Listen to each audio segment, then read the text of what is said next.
Hello there, I'm Scotty, you're not welcome to the first official video for Dis-Cember 2023. Here we are.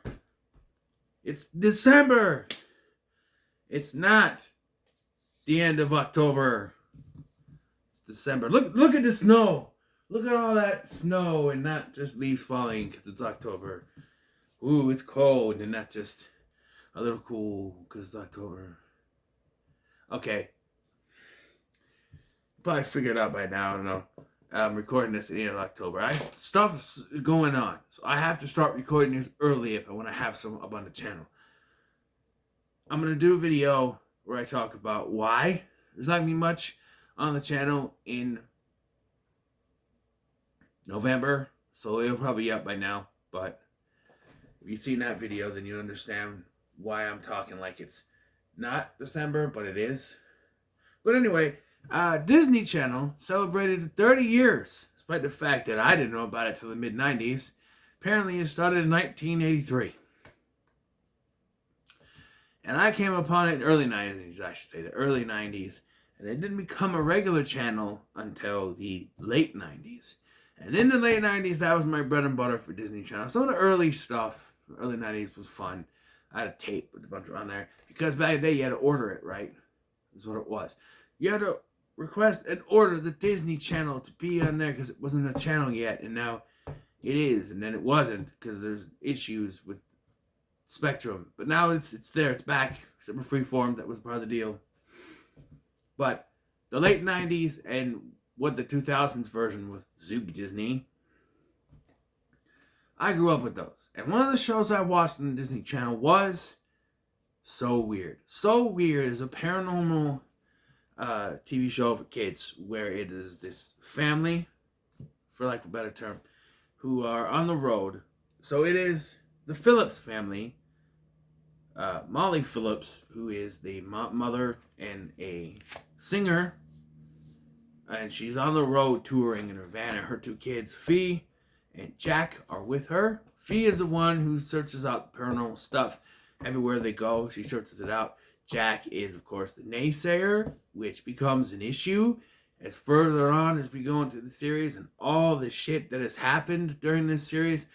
Even by the end of it, he's just saying, there's no such thing as this stuff. And it gets very unnerving because it's just like, come on, by now you should know, right? You know. And so they're on a touring bus along with the Bell family, and that is Irene Bell, who is Molly's agent and best friend. Ned Bell, played by, I should mention, Mackenzie Phillips, played by Molly Phillips. Or Molly Phillips is played by Mackenzie Phillips, excuse me. Fee Phillips, played by Cara DeLizia. And Jack is played by Patrick Levis. Whatever. The Bell family of Irene, played by Belinda Metz, Molly's best friend and agent. Ned Bell, played by Dave Squatch Ward, who is the bus driver and comedic relief, and their son, their youngest son, Clue, yes, that is his name, Clue, C-U-L-E, Clue, played by Eric Von Detten. Now, if you were a Disney fan, Disney Channel fan, late 90s, you knew Eric Von Detten. He was, I mean, especially if you knew Eric Von Detten in the late 90s, you know. He was in Christmas Every Day on the Family Channel, or Fox Family, as it would be called. And then he was Brink. He was in Brink. And the remake, the mid-90s remake of Escape to Witch Mountain. He was the boy whose name wasn't Tony in that version. It was something else. But he's in this, you know. And so I knew him from Brink, and so I was really into this. And yeah. And that's our cast for season 1. The show lasted for 3 seasons of varying quality. I would say that season 2 is the darkest, but season 1 might be the best. I was looking through the episodes. There was a few in season 2 that I was just, I mean, there's probably about the same amount. 7 in season 2. And 7 in season 3. I'm not talking about every episode, but I'll talk about some. Just the big ones that are noteworthy. But the show was basically, they went around touring. Each place they went, Fee would find something paranormal. and stuff like that. And she'd say this is happening, and no one would believe her, especially Jack, who was the naysayer of the group. Clue would just sort of go along with anything just because he wanted to do something. So he didn't. I don't know if he really fully believed, but he would still go along with Fee just to do something other than stay on a bus. But yeah. And there is a story throughout because the family lost someone.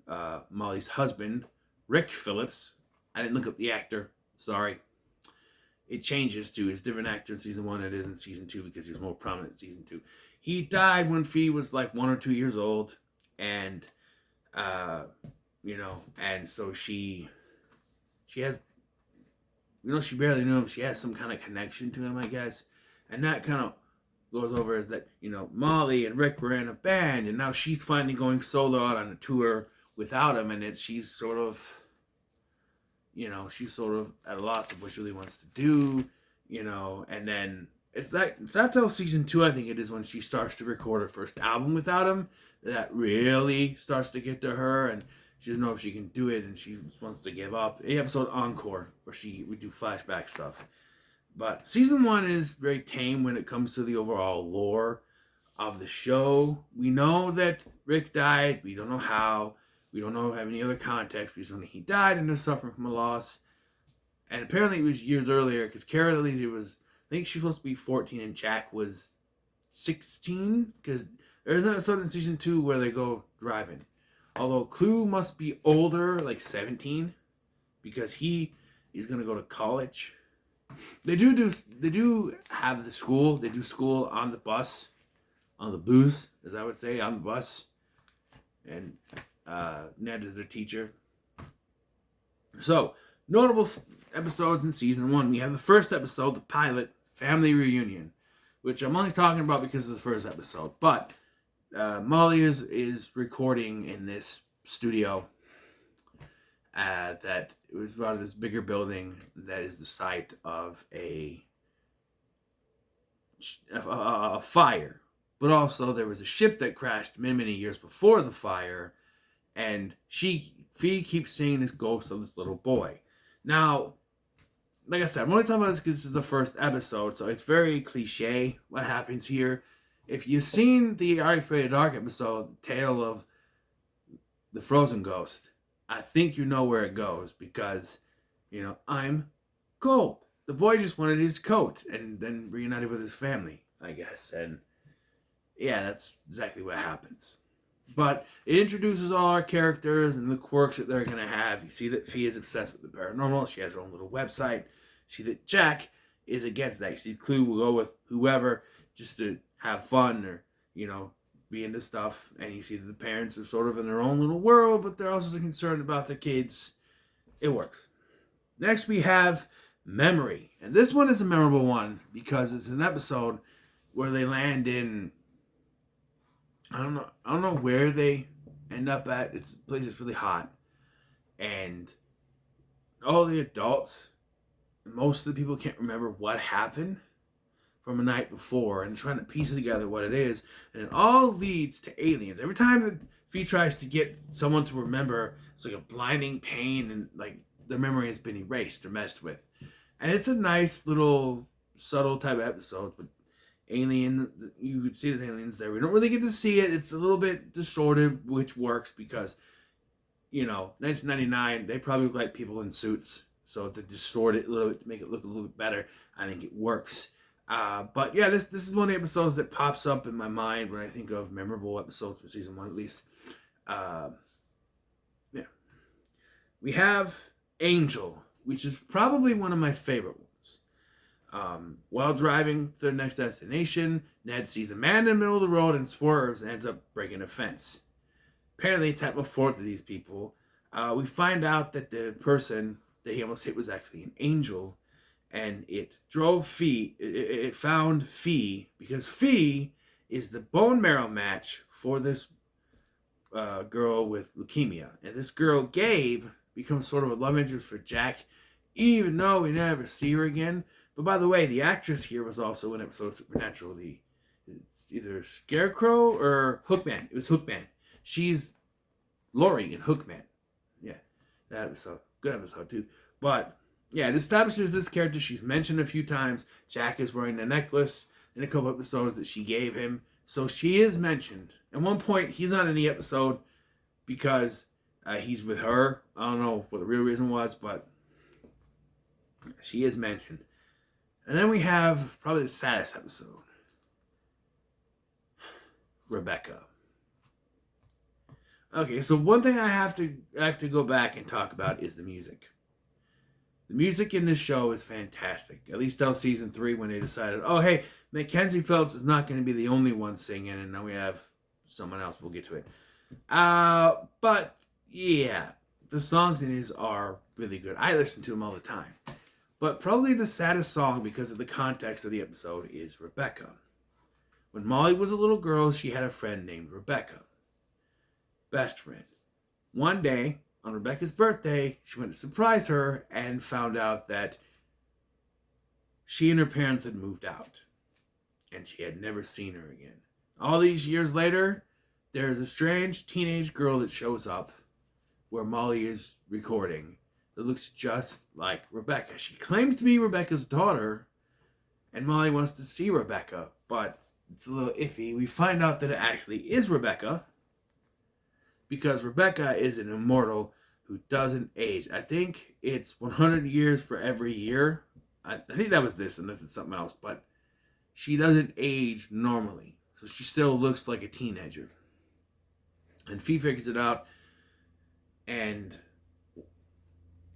she decides to bring Molly to her, but we don't get to see what happens until we get a reprisal of the song Rebecca at the end of the episode. And this is very well done. It's very well done. She singing this song, and we get flashbacks. So they go to the house, and she's not there, and Rebecca is there watching her.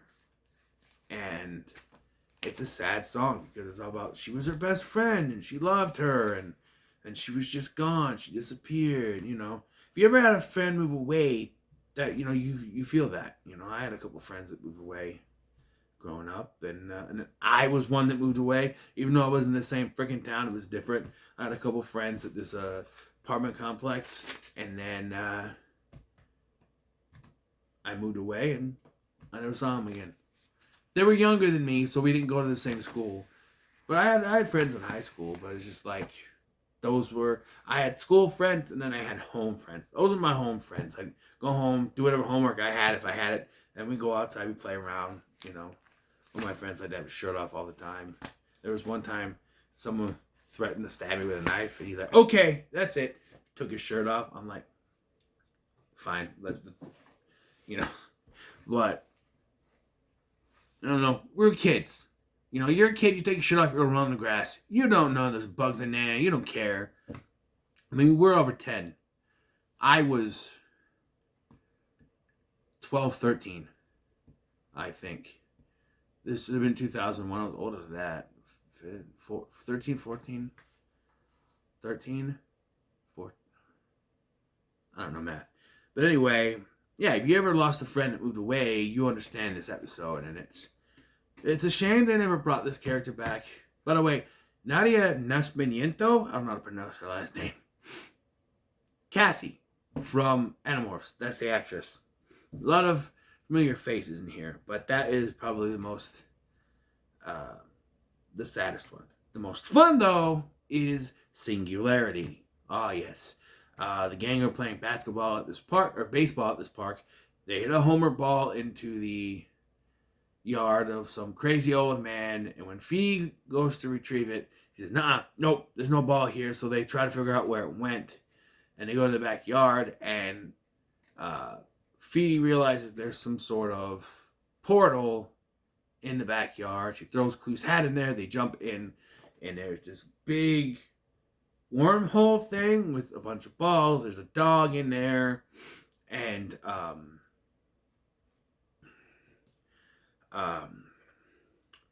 then when they touch one of the balls, the baseballs, Clue gets stuck, and Fee gets sent back in time in this old man's house. And if you pay attention enough to the beginning of this episode, there are hints at this. Like, when they're walking to the house, Jack is walking back from the house. Jack goes to the house. You can hear someone. You hear the old man arguing with someone. That comes back in dialogue later. You reveal that it's Fee. And then when the guy opens the door to talk to Jack, he's like, nothing. And then as he's walking back, we kind of cut away from it, and he runs into Fee, and he's as if he had a conversation with Fee. He feels like there's a conversation that we missed. We found out later that she did talk to Jack. But yeah. And it turns out that the dog in there was this old man's dog, the Rocket, named after Jimmy the Rocket Raboski, or whatever the name was. And so they go into the portal, and she has to hit the baseballs to knock everything out. He can't do it because of his arthritis. So eventually she frees Clue. It's a fun episode. And everything. I love at the end, though, everyone's happy. He's got his dog, and Clue's like, my hat. And he grabs his hat. He's like, puts it on, like, my hat. He's so happy. Yeah. And then the final episode to talk about here, probably the most important one of season 1, Will-O-the-Wisp. This is an episode where the kids are looking at what the Will-O-the-Wisps, the Spunkies, whatever they're called, the Lights, whatever they're called, and one of them goes into Jack's body and takes over his body and starts to try to learn to act like him, to take over his life. Fee realizes that this is not Jack, and so he freezes time, and they go into what's called the Nexus, and he gives her a chance to guess his real name with one clue. It's not Rumpelstiltskin. 7 letters. Find out his name is Rickaroo. It's Irish thing. Or Scottish. He is a Scottish. Little Duck. That's a Scottish accent. Maybe it's Scottish. I don't know. There's Scottish heritage in this, but he says that, that she doesn't know what's coming and all that, and then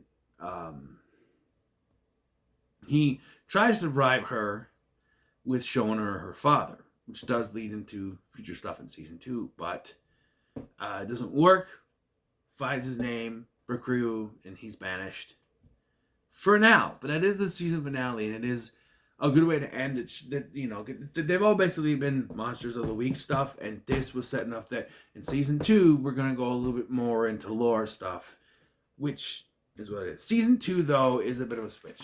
So, during the interim between seasons, Eric Von Detten got hired for not 1, but 2 ABC sitcoms. One of them was Complete Savages, and the other one was Odd Man Out, was the other one. He got hired for 2 sitcoms, and so he was not able to be in part of the season. And they build up to that during this season with Drive, and Mutiny is his last episode before he's gone until he shows up again in season 2. But during season 1, I feel like they knew this was coming, because season 1, they mentioned his older brother Carrie, and he does show up in Siren, which is on my list. But, it's probably the only reason why it's on my list.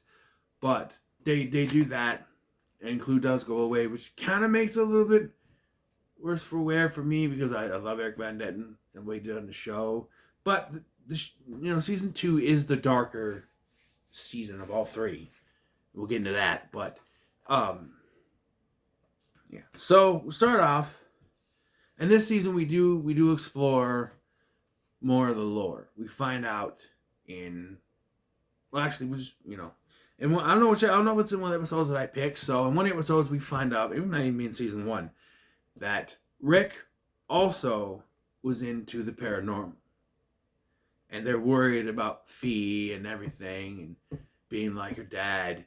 Find out he was also into the paranormal, and that he hid this from her, and that leads to other stuff. But we'll start with season 2 premiere, Medium. In this episode, Fee is trying to find a medium, fortune teller, so that she can talk to her dead father. She thinks she finds one, but then this other guy proves that she is a fake, or he is a fake, whatever. And it turns out he is actually a medium, and I think she's able to talk to her dad, but it's not completely, done. It is a good opener. It sets the scene that she's gonna be more ghost-like. It's gonna be more into the lore and try to, you know. And we have Siren, which is none of that, but it's the introduction to Carrie. We find out that Carrie dropped out of college. He only tells Molly here. Eventually, his parents do find out, but he dropped out of college because he's just not feeling it. And here, he falls for Jewel Staite's character, who is a siren, and she basically has control of all the guys. But it's really weird because she's supposed to be a teenage girl, although sirens can be whatever age, you know. And but by the way, Linda Boyd is in this episode as the agent for her, and she knows Molly and Irene in this episode. But yeah, so excuse me. Yeah, but basically she uses Carrie to get free. And we never see her again, but you know, it's Carrie's first episode is fine, that's why I talk about it. Mutiny, though, is an episode where the gang find this piece of wood, and they give it to Ned because Ned likes that old stuff. But it turns out this piece of wood is linked to a spirit of an, I don't know, evil or just sort of a nasty old ship captain. Takes over Ned's body and causes hell for everyone. And this was also the episode that they were basically saying goodbye to Clue. They had a cake at the end, and he got his college acceptance letter in this, and they thought this was affecting Ned, which is part of it. But then, it's an episode that's important to the story because it tells you what's going on with Clue, and it's basically his last episode. And then we have Carrie showing up as a regular. Strange Geometry is an episode where basically it kind of reminds me of Will-O-the-Wisp a little bit with the subject matter, where she finds this portal, this machine in this building where there is a world with a bunch of ghosts, a spirit world, which is where the Nexus was located. And this professor, doctor guy has created this, and he says that her father is there as well. And that's where it's kind of, well, there was kind of bribing her with it, but in the end, it's kind of destroyed. And again, Molly sees all this and just sort of dismisses it. I don't know. Destiny, though, is the most important episode to talk about here. Rick Ryu returns. This time taking over Molly's body. Luffy thinks it's in Jack's body, but it's not Jack's normal. It's in Molly's body. Because Rick Ryu is there to stop them from getting involved with this former firefighter, now a mechanic, who used to live in the town that they lived in. There was actually one of those who responded to the 911 call that found Rick's body. This is where we find out that when they found Rick's body, he was already dead. They found out he was already dead before the accident happened. So he didn't die in a car accident. And then Rick Ryu lets it slip later that they took him from his body too soon. So the evil spirits killed him. We do find out more of that later. But, yeah, it's a fun one. Rick Ryu goes away until the season 3 premiere. Next is Troll, which is it's a little fun one. They're trying to get past this bridge, and there's this old lady who keeps asking people questions, and then people disappearing. But strange-looking vegetables that look just like the people are showing up, and Fee starts to realize that. Of course, Jack doesn't believe it, but Ned, Irene, Carrie, and Mom are all turned into vegetables. And so is Jack. It's a cucumber. But she's able to figure it out with help from a ghosty friend. Because the answer is Hope. Hope, Wyoming, I think it is. It's Hope. It's revealed to be the ghost of her dad trying to help her. So it's a fun little episode. Again, I'm going off memory here.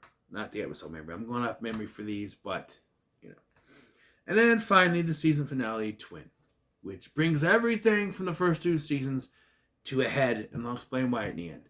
In this episode, we meet Rick's twin sister, Melinda. Is that Melinda, or is the other one is Melinda? Whatever.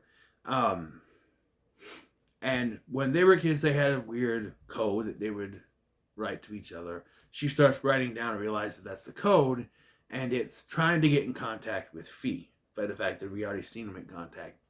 This leads to probably one of the best done scenes here, where Molly is performing at this time, and she is with the sister. Or Fee is with the sister, and so is Jack. And as they go out on this rooftop, the door shuts, and Jack and the aunt are left behind. And while this is going down, all of a sudden Molly, in her performance, can feel like something is wrong. Like, it's your kid. You know something's wrong. And these spirits, these big black goofy spirits, goopy spirits, take her and knock her off the building, but she hangs on to the side. And she's saved by another wispy spirit, that turned out to be her dad, who's able to pull her up for some reason. And Jack can't see him, but, and that kind of gives a closure to it. And he says, you have to stop looking, or they're going to come after you. You have to be safe. Keep your mother safe, your family safe, your brother safe, everyone. You have to stop looking. And that was supposed to be it. It ends like that. That was supposed to be it, actually. This was supposed to be the story. That was the conclusion of what they had going for the 2 seasons. And even Cara Delizia was done. But Disney said, nope, we want another season. But Cara Delizia said, no, I'm done. And she wants to move on to other things. So she was gone. So what are they going to do? Well, the best thing to do would be say, okay, it's over, that's it. Disney said, no, we want more. We already ordered a new season. Give it to us. So we got season 3. Which, in all honesty, if you're going to get rid of Fee, just have it follow Jack. Have him realize that Fee was telling the truth the entire time, and have him follow him doing stuff. Clue comes back, Carrie. You have to add a new female character in there somewhere. Maybe Jack gets a girlfriend. I don't know, but what they did was instead, season 1, episode 1, Lightning Rod. Okay, so what they did instead was they brought in a complete new actress, Alex Johnson, to play Annie Thalen. The daughter of one of Molly's previously unintroduced friends, who comes to visit. And during this visit, I'm talking about the episode as well, this visit, Brooke Ryu returns for the 3rd and final time to talk to Fee, says that the whole family's in danger and she has to do this one specific spell to protect them. She doesn't believe him and casts a different spell which turns everyone into animals or trees or something. Clue is a tree, Carrie is a rabbit, Ned and Irene are ducks, and Annie's mom and Molly are flowers. Oh no, they're ducks and Ned and Irene are flowers. I don't remember what Jack was, but I don't remember what Jack was. A dog, maybe? I don't know. But, yeah. And so, Brooker returns and said, oh, you need the book. You have to use the book. That's how he says it, book.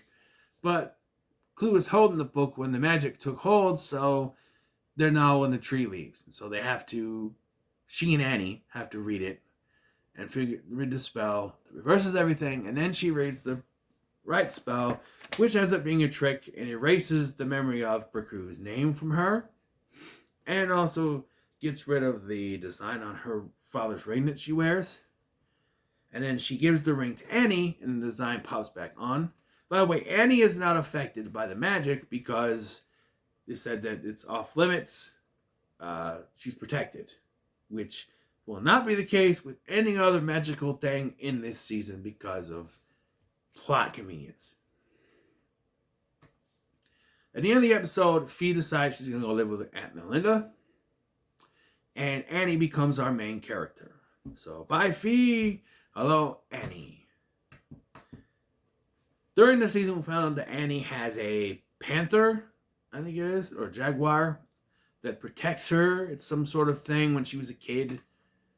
It was protection thing was put on here by a tribe of Native Americans, and so she's protected by it. That's why she wasn't affected by the spell at the beginning. But again, she is affected by other things. But There is 7 episodes to talk about here. Lightning Rod I just talked about. This season is by far the worst. And it's lighter in tone because Disney said, oh, the last season was way too dark. Can't do that anymore. So we got a lighter tone, and a lot of these result in stupid episodes. But I put the more notable ones here. Eddie's Desk, which is an episode I'm talking about because I had it on VHS. I recorded it from TV onto VHS. Not much to talk about, though, but I will talk about it. Annie goes down to get a new desk, and she sees there is a ghost of a little boy, which she thinks is a ghost of a little boy, but it turns out it's a tulpa, which we do know from an earlier episode is something created from the mine. But it is actually, the little boy is actually the janitor who's feeling underappreciated. He never graduated. And so, yeah, I don't know. It's a fun episode, I guess. It's an episode. There's weirder. Bengal Bye! Probably one of the worst episodes of the series. Not the entire, of the season, not the entire series. Bengal Bye. Back on the road again. Because there are a few episodes where they're just stationary at the house because they got a new house set. So there are quite a few of those. But here they're on the road. And they go to this small town where all these kids are obsessed with a video game called Bengal Bye. And there's this old couple, this old man, who, you know, when the guys are playing football, like I said, Clue comes back in this as a recurring character because Irving's 2 shows were canceled. So he's back as a recurring character. But Irene, I feel like, is in this less than she was in the first 2 seasons. But the guys are playing the football. They cause trouble.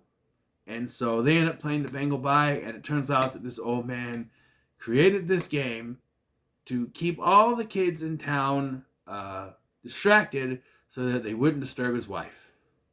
If that ain't the dumbest shit I've ever heard in the script. Well, Fee finally convinces him that his wife actually liked yelling at the kids because now she has no life in her. She's kind of just bored, you know. Or not Fee, Annie, excuse me. But yeah. Oh. Bottom of my bottle. But by far not yet. Next is Exit 13, which is an interesting episode. In this episode, the gang stop is a rest stop where Annie meets this guy named Ziegler, who is selling this rock. He gives it to her, and he tries, gives it to her basically for free, and then they gotta leave, and when they come back, they gotta leave, and then they end up back at the place. But everyone else can't remember it, only she can. She comes to realize that the rock that Ziegler gave her is cursed because they're part of 2 different rocks that belong together. Sisters, I think, that belong together. And they've cursed Ziegler and whoever has the rocks. But even after the rocks are put back together by Annie, Ziegler is still cursed. Although he must leave at some point. But, yeah. By far the worst episode of this season. Earth 101, which is the Thanksgiving episode, and beginning of this episode is all about they're on the road, trying to get back to Ned and Irene's house because Fee is going to be there. And if you started watching this and you're thinking, yes, finally, we're going to see Fee, right? They're building up to it, whole episode leading towards it. This is a cock block of an episode, and it is not cock block, but it is a waste of episodes. What it is total bullshit. Because on the way home, 2 aliens, one of which played by Michelle Harrison of The Flash, Flash's mom in the TV series, they decide to study humans and trap them in some kind of rock quarry, and they're not able to leave. Eventually, though, they realize that they should let them leave, and they do. And throughout the entire 25-minute episode, without commercials, but with commercials more, we have been building up to seeing Fee, and what do we get? A stunt double and an audio clip. Yeah, they didn't even bring Cara Delizia back. You get this stunt double from afar, body double from afar, And a mom clearly taken from another episode earlier on in the series. Yeah. Doesn't even sound like a happy mom. It sounds like she's worried about her. But, yeah, rewatching these with my son a couple years ago, I remember that episode and I went, and that sucks. All this building up to, because there was something, I remember seeing Fee again. Because we don't. Then we have Changeling, which is only memorable because this is the one episode that Jack sings. In your dreams you can be anyone you ever want to be. Close your eyes, dream with me. The song I almost got my niece to go to sleep to. Until she's like, no, no one go to sleep. And she didn't say that, but she was like, she had a thing about it. Anyway, yeah, so the gang are babysitting this child for one of Molly's also previously unintroduced friends. And in doing so, the kid starts to act a little strange. It's because it's revealed that this kid was swapped for a changeling. And eventually they deal with it, but this kid is just terrible. Jack even sings with it. It is clearly some kind of puppet thing and not a real kid. I don't ever think it was a kid, is beyond me, but yeah, I don't know. During this season, though, they do make contact with Fee, but it's only over the computer, like little email stuff. You don't see her. And at Eddie's desk, they talk to her, and this one, they talk to her. Yeah. But finally, the last episode to talk about is The River, the series finale. Hey, we're ending the show, but we don't have time to write an actual finale, so what do? Clip show! Yes, clip show in one of the most dumbest ways possible. So, I mentioned there was a clip show on court, which is done very well. It works very well. I should have actually talked about that episode, but it's a clip show. It's about Molly getting ready to do her record, and she doesn't know if she should because all this stuff is bubbling up, and she's having fears and flashbacks to all the stuff.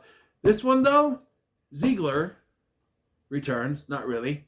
He sends a package to Annie, and in there is some kind of bottle that breaks and erases everyone's memory of Annie. Nobody knows who she is, except for probably Fee, because she's not there. But nobody knows who she is, and so the whole episode is just her trying to remind them of stuff that has happened.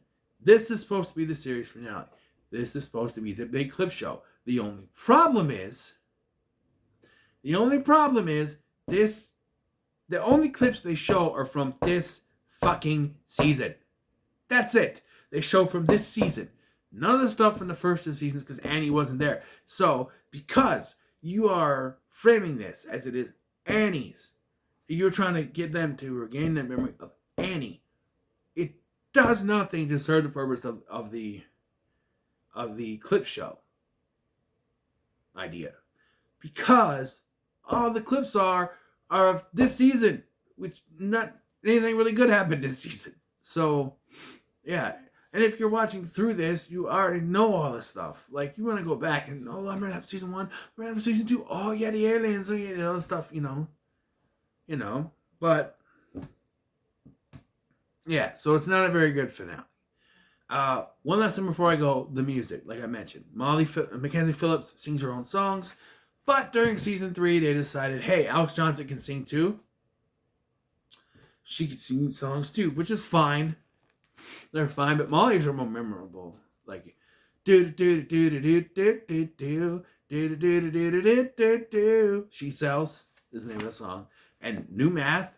Okay, so New Math is a song about divorce. However, there's an episode, Nightmare, which is about a kid whose parents might divorce. They're going through arguments, they might divorce. That song was supposed to be in that episode, but the producers or showrunners thought, no, that would be too scary, so they just threw it in the next episode. I did not realize this until I was listening to the So Weird podcast, and they were talking about that, and they said that song is about divorce, and so I'm like, really? So I listened to it, and I'm like, yeah, it starts with, dear party of the first part, it's time to draw the line. Wow. Mr. Newman, We didn't add up, so now we got to decide. Mr. New Math, Mr. New Math, isn't it strange how we multiply and then divide? Yeah! Put it on the blackboard, husband minus wife. Yeah! Yep, it's about divorce. And there's other ones, like the theme song, "In the Darkness is the Light," which is different on the album version, you want to call it. The actual version has different lyrics than the one that's on the show. I mean, it does eventually, but it's like late in the song. A verse 2, that's just the theme song, you know. But so it ran from '99 to 2001. It was a fun show to watch, and it was a great start for Dis-Cember this year. I didn't think this was going to go 40 minutes long, but here we are. So what are your thoughts on So Weird? In the comments, let me share, like, share, and subscribe. But now, next we're going to go to high school. Because we're all in this together. Till then, thank you for watching. I've been Scotty, and I'll see you in the next one.